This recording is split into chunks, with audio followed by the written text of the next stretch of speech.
food is one of those points of commonality that we all relate to. I remember one year someone said, food tourism was trending. Well, food tourism is always there because people always have to eat no matter where they're going. I had an epiphany that it's such a reflection. It's such a window onto the culture.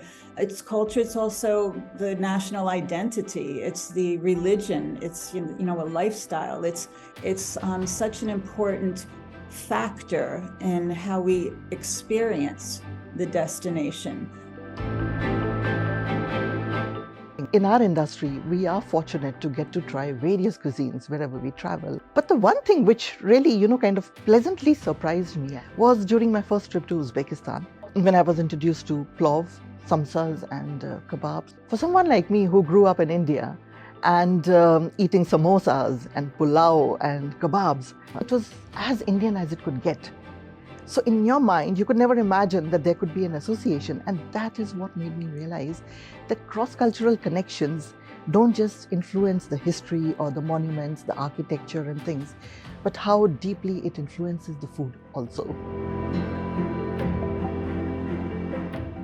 I think my personal favorite story, bonding with a minister of tourism in Jamaica, and they brought out this very specific roll called festival bread, which is cornbread that's baked and then deep fried. Very simple concept and really bad for you, but really good, right? And the minute they saw this and I said, I've never had this, the minister's eyes opened wide and he reached back into his own youth and his own past and talked about his grandmother and his relatives and his holidays with this one piece of food. It goes back and checks all the boxes about why you travel while you're stuffing your face full of calories. Which kinds of food tourism would I like to see more often? That's really hard because I love food tourism. I think that local walking tours through food markets is one of my favorite ways to travel via food tourism. I just love being able to sample local dishes, connect with local chefs, and to really understand a better culture through their food.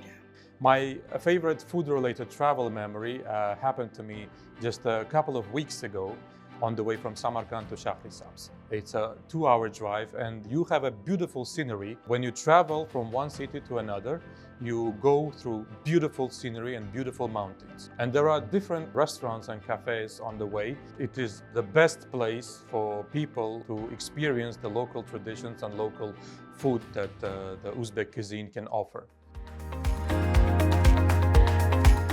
So to break bread with a local family who took as much pride in sharing with us as we did the enjoyment of being kind of invited in to the inner sanctum of an actual Uzbek family, world famous for their hospitality and their graciousness and their friendliness. So food is all important to me. I mean, I come from an Italian background, so need I say more?